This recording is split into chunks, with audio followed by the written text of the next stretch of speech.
everyone, welcome to Loving Guidance. Mama Marina here. Today's loving guidance is on the subject of self. And in particular, the discussion will revolve around our 120-year lifespan. How humans are supposed to, that's the key word, supposed to live 120 years. And it's interesting how we've evolved. Back in the day, um, disease and risks and threats to our life never really allowed us to make it to our full 120th birthday, if you will. And then as medicine and health gained traction and there became an awareness as to how to live longer and more appropriately within the human body, we saw people living longer and longer lives. There were still other factors that were preventing us from living our full 120-year lifespan, but we were getting closer. We were creeping our way there. And if you think of 120 years as a timeline, the first 30 years, we are learning. So we are born and we learn to walk and how to feed ourselves. We're taught all kinds of things. I like to think of us as being put on a conveyor belt of education. And here we go, kindergarten, first grade, second grade, and all the way on through. And so we're learning, we're absorbing, we're learning from our teachers and our family, our parents, our friends. There's a lot of learning that goes on in the first 30 years. As we get into our teen years, we sort of pressure test some of the rules and is this how it has to be? And we sort of do a little bit of rebellion during those years to just test the waters. And then in our early 20s, we're basically learning relationships. We're dating, we're having fun with our friends, we're learning how to have a career, start a career, and so forth. So we're learning, lots of learning. It's just a jam-packed educational period in our existence, those first 30 years. The next 30 years, from age 31 through 60, 30, if you go 0 to 30, 31 through 60, those next 30 years are I call them the challenge phase. You can think of them as the struggle phase of existence. You can think of it as the times that we are so caught up with the more challenging and difficult and tough aspects of life. We are learning, oftentimes, we are learning to be new parents. We are establishing our careers deeper, rooting them deeper, trying to climb and progress, earn a living. We're trying to have our first home, manage that home. There's a lot that goes on in those 30 years. From raising a family, maintaining the home, working, trying to do right in a relationship, just all of that is just very, very, it's a jam-packed, really, a consolidated period in our time of challenge and growth. We're really growing. Where the first 30 years we were growing maybe physically and learning, we were growing with our mental awareness, but the next 30, we are really in the heart of growth as a human being, as an adult human being. So if you think of all that goes on between age 31 and 60, there's a lot of lessons learned. Sometimes we lose loved ones. It just so much is jam-packed in those 30 years. And then the next 30, so the next phase, you have age 61 to 90. In those are our give back years. We're supposed to give back, meaning for those of us who had children and raised those children, now they're having children of their own, and our give back is to help them maneuver through being new parents, and we are the grandparents now, so we're helping raise our grandkids. We might babysit. We are instilling a piece of ourselves into our grandbabies and our sense of humor, and kind of teaching them in our own way, being a grandparent. Our give back for those who don't have kids are to our communities. Oftentimes we are volunteering, we are being charitable with our time and in our efforts. We actually volunteer sometimes for our spiritual or religious organizations. We volunteer for food pantries. We volunteer us. We give of ourselves. And a lot of that we're winding down. So age 61, many people are still working at that age, and they're winding down their career. So they're closing shop on the struggle phase, and they're winding down their career. They're stepping into a more freedom, liberty. They just have more time to do stuff. And what they often do between 61 and 90 is give back. They give all kinds of, in so many different ways. The people just, basically, it's a time to write a book if you're going to write a book. It's a time to share. You're sharing your time, your effort. You're still capable physically. You're still strong enough, so you're able to share of yourself and give. Whereas the first couple phases from birth through 30, we're taking, right? We're learning, we're absorbing knowledge, we're absorbing how to function properly in this world. In the next 30, 31 through 60, we're definitely taking, we're trying to earn a living, we're trying to keep up with. And so we're constantly in this like me. I'm buying this, I'm buying a house, I'm buying a car, it's me, it's take. Well, now we get the different perspective. 61 through 90 is the give. I'm still able and capable, and I can give of myself. And the sad part is we're not taught that. It's not something that is actually taught. We are taught that, okay, around 65, you retire and you're done with your career. And then it's kind of like from there on out, it's almost like a ticking clock waiting for death. Well, it doesn't have to be like that. That's not real reality. Real reality is, yes, you're closing shop on the career chapter of your life. You are closing that chapter, but you're also turning the page to a new chapter, which is retirement. You are retired. You are able now to give of yourself. You have the time to write that book. You have the time to help teach. Whether you're a mentor to somebody, whether you're a coach, however, you're still able and you still have time.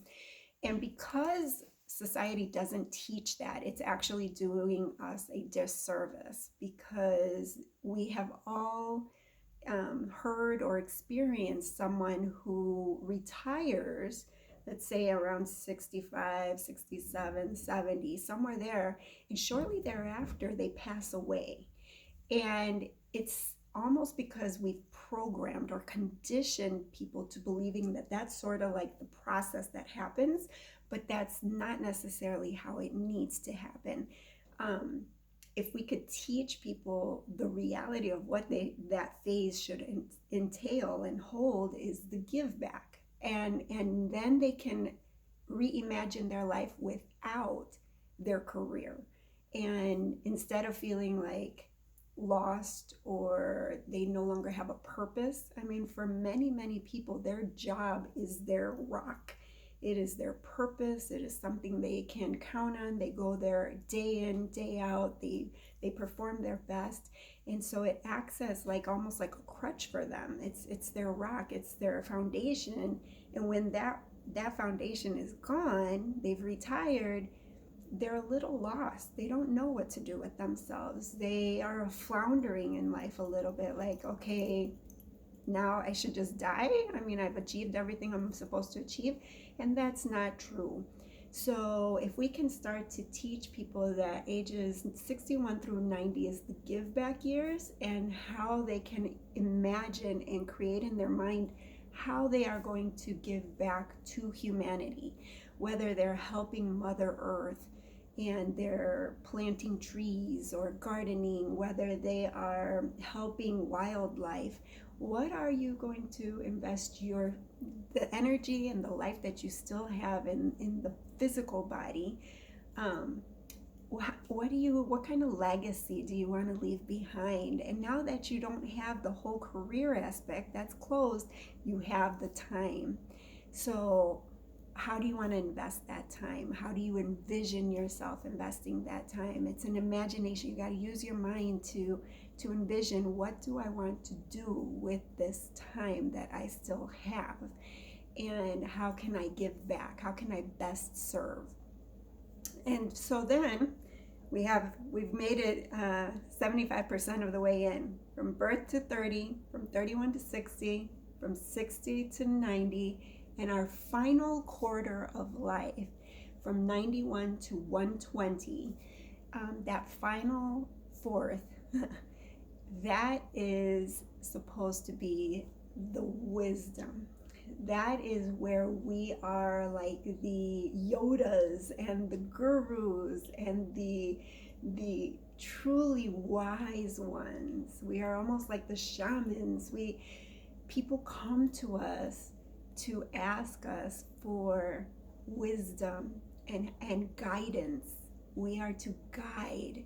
And so that last quarter, that is our role, is to guide our grandchildren, guide our own children, guide other people to the appropriate path in life.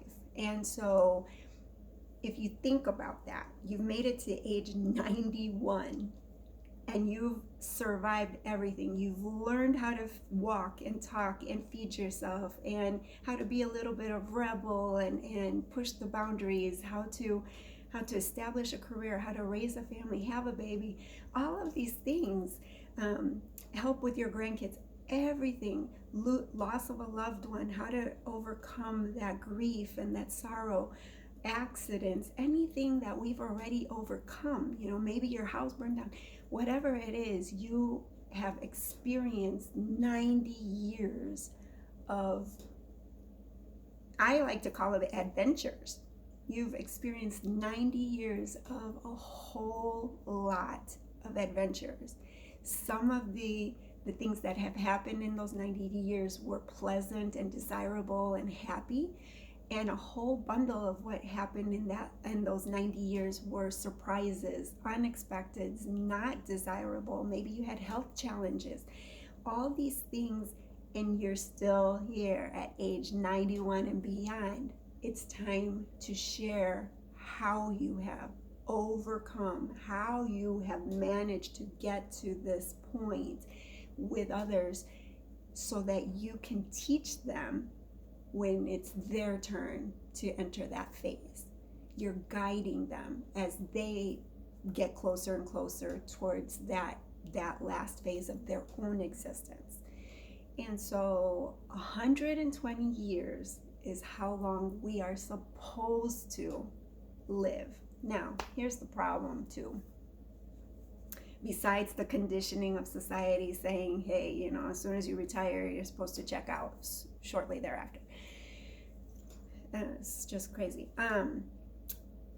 The other factor is that we don't take care of our physical vessel, our vehicle, if you will. We have a life energy, and that life energy powers up this vehicle. And this vehicle is what is animated and does everything that it does on a day-to-day basis.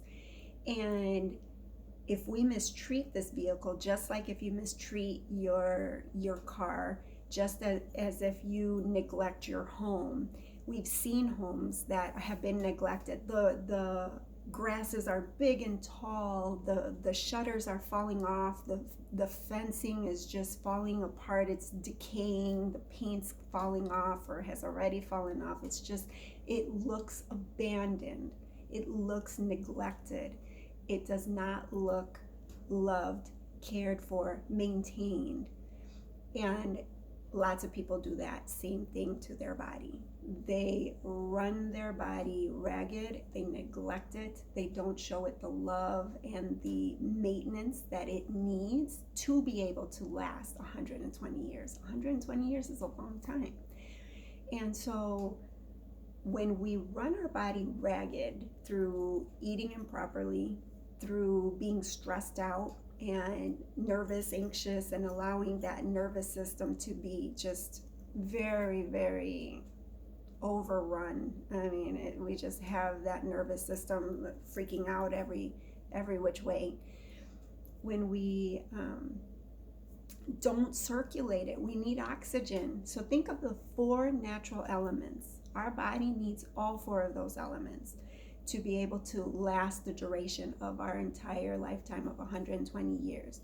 It needs water. We're 70% water. We must drink loads and loads of water to be able to replenish the 70% that we are. We're roughly 70%, give or take. And so water, that's one of Earth's natural elements. Air, we gotta breathe. We need oxygen. Oxygen's the glue that binds the soul to the physical body. That's why when people are passing away, their breath gets shallow. Instead of deep and rich, it's shallow, short, little breaths, until we say they've taken their last breath, at which point the soul and the body depart. They part ways. And so oxygen is the glue that binds us to this life. We need to have deep breathing, deep rest. And that's why so many practices like yoga and meditation and mindfulness, all these practices, when you're stressed, what do they? Breathe. When you're scared, breathe, take a breath. Why? Because it rebalances and re-solidifies your life. It solidifies that soul to that life energy to your body. So oxygen, air, right? So we have water and air, and then we have earth. Our body requires nutrients, just like a plant requires soil for its nutrients. We require nutrients from the earth. And so we need to eat the broccoli, the lettuce, everything that grows from the earth, because we have been designed to need, that's one of nature's elements, to need the nutrients from the earth. So we're eating the salads, the kale, the Brussels sprouts, everything of the earth, the carrots, the berries, the apples from the trees, the oranges, everything from the earth to give us the proper nutrition that we need.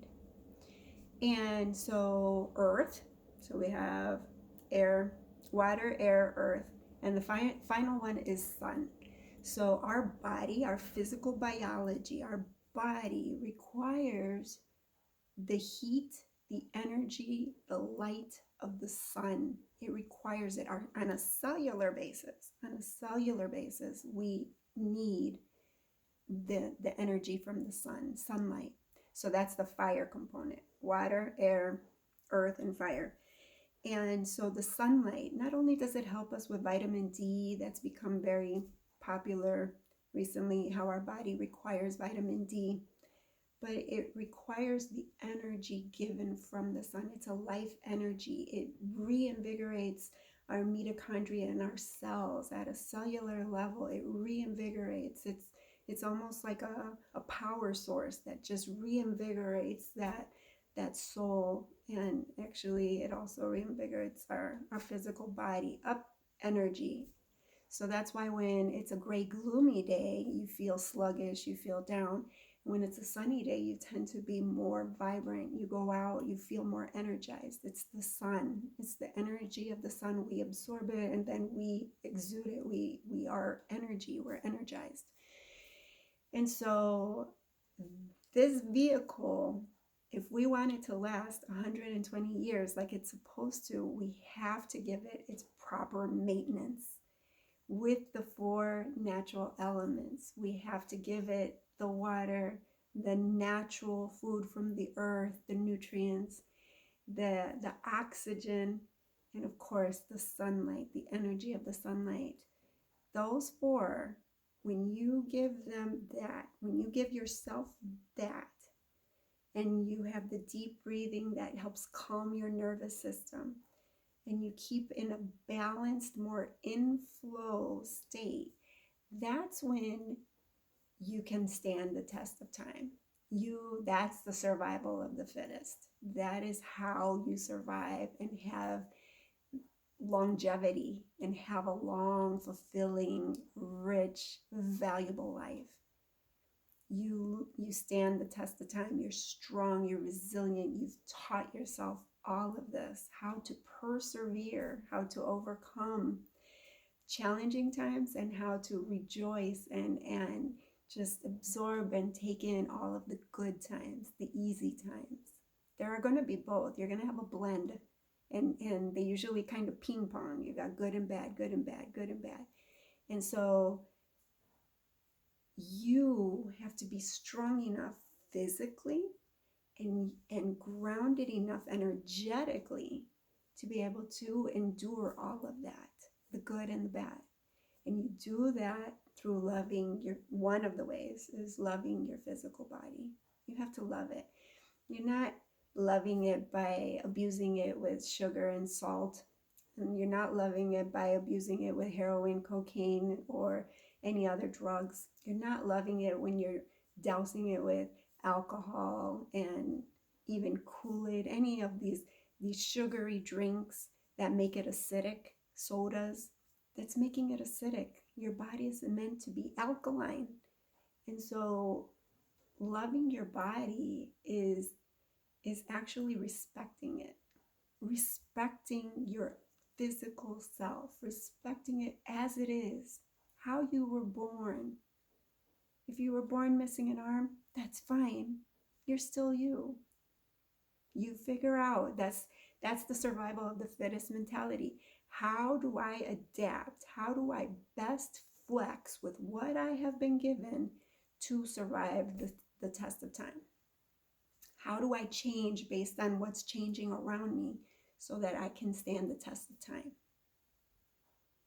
You want to stick around, you want to live, you want to continue to experience. That is the whole goal that your soul has set out for in this lifetime, to experience, to learn, so that when it leaves, it carries with it that wisdom. And you have to get to that area where you are the wise one. And you do that by living that entire lifetime. You do that. So Mom's loving guidance to you today is to realize that your life is supposed to be up to 120 years, and for you to love your biology, your vehicle, your vessel, your body, your natural body. Love it so that it can give you that entire experience, that lifetime experience of 120 years. And the other piece is to allow your inner energetic self, your soul, the chance to get to that level of wisdom and understanding. It's an awareness. It's such a deep place of knowing. I now have experienced these trials and tribulations, these joyous moments, and I now know, I understand, I am wise. And allow yourself to get to that point, that place of wisdom and knowledge and love and compassion and understand. It's just understanding.